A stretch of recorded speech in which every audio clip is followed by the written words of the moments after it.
All right, Mr. Mudd, you may call your next witness. Judge, I'm called, I think now Detective Castaway. I think I said her name properly. All right.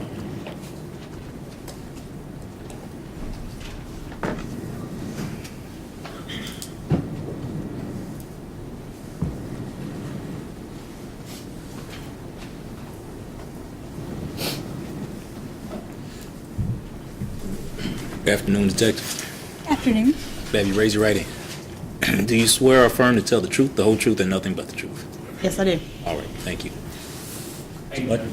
I think officer, now detective, is that correct? Correct. Will you please introduce yourself to the jury? I'm Detective Jessica Castingway, And where are you employed? Louisville Metro Police Department, the 3rd Division. And what's your position there now? I'm currently a detective. At the time of this incident, I was an officer. Okay, I want to talk just briefly just about how the difference there and how things. You said 3rd Division. What does that mean exactly? It's just we have actually 8 divisions in this county, so that's just the particular area, Dixie Highway area, that I work in. Okay. And are they divided up into beats, the divisions? Yes. This particular incident happened, it was 4's beat. That was the beat that I was the Adam car for. And when you say this incident, you're talking about the morning of February 19, 2013? Yes, sir. Okay. How do you guys divide up who's going to respond where, who's coming here and there, you know what I mean, like in terms of when calls come out? My actual car number was 314 Adam, so I would be the primary car on the beat 4, which is where this incident took place. So on most runs, I would be the primary car to go, and then if it's like a 2-man car run, it'd be me and then whoever the next car is. If there were 2 cars available, or if there weren't 2 cars from that beat, they just pull somebody off another beat. And is that a lot of that based on like this, I guess, the serious level of the call? Stuff Yes. Like that? A break-in in progress, a shooting, something like that, you're going to get multiple cars. A report run, you're going to get 1 car. What's a report run exactly? Usually it's something that's a non-emergency, something that, can wait. It could be a fraudulent use of credit card report, something that, you find out later happened. They're only going to send 1 officer. Now, you said you're a detective now. Yes. What's the difference between what you would do as an officer versus what you do as a detective? As a detective, I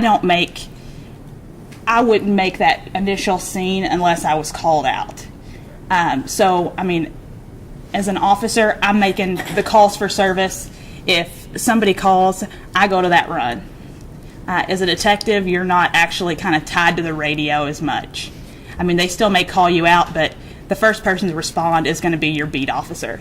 So as a beat officer, it's fair to say you just kind of take the initial report and then there's more investigation later to hand it off to the detective? Yes.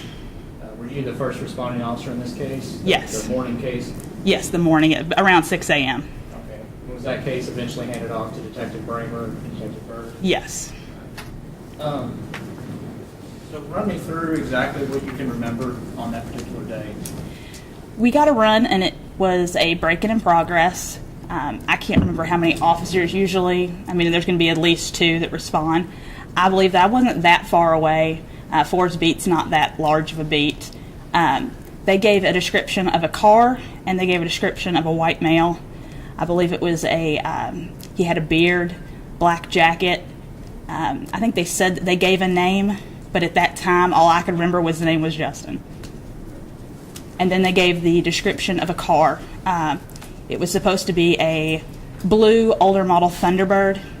I actually pull up first on scene, and I see it off to the side.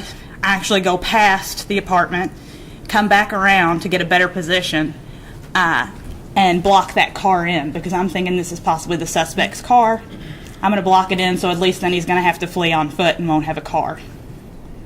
And you talked about this, that initial information. Does that stuff come from typically 911 calls? Yes, and it's relayed through us, through dispatch. Okay. So we see on the TV, like the radios or whatever? Yes. So you said you pull up, you thought that was the suspect's car based on the description? Yes. Tell me everything going on at that time. I basically get out of my car. I block that car in. I give dispatch the plate for that car. I see that there's nobody in it, And at that point, I go on up to the residence. I see that there is a window that's been broken out in the front, but I don't see anybody in the immediate area.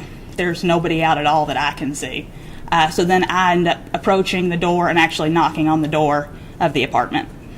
And did someone eventually answer? Yes, Miss Sandlin. Sandlin, okay. What was her demeanor when you changed? She seemed upset, not uncontrollably upset, but, you know, was explaining to me, you know, I mean, if your house had just gotten broken into, the same level, you know, I think I would probably be if somebody had broken into my home.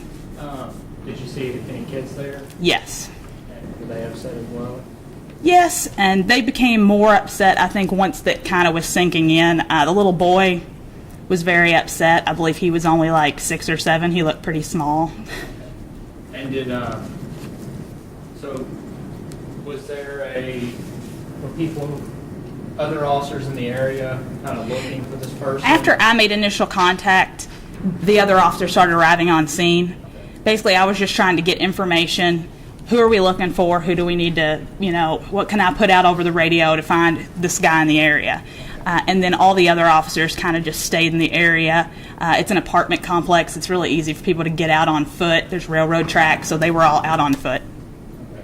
Is anybody ever located? No. And part of your job there, I assume, you gather information about, like what sort of information would you get from the people?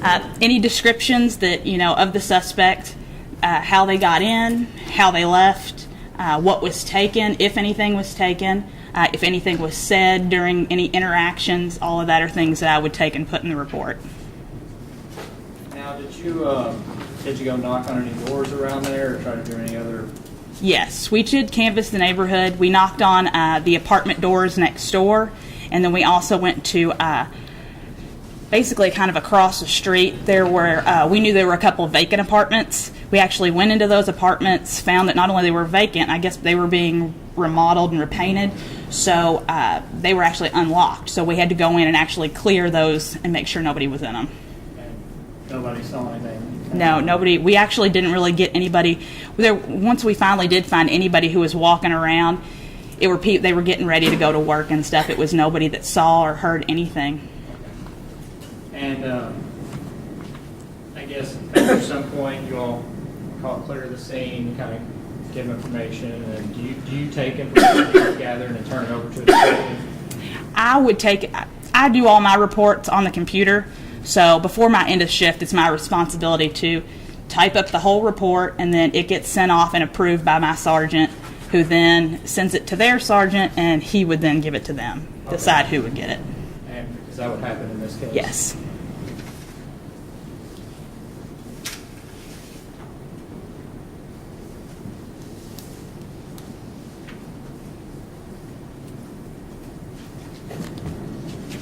Anything else that you can remember that you did in this case? All right. No. Thank you.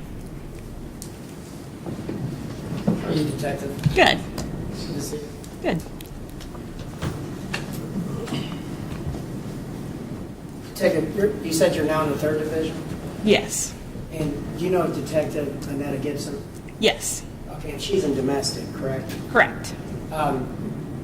She's younger than me, but she's not. Judge, go ahead, approach.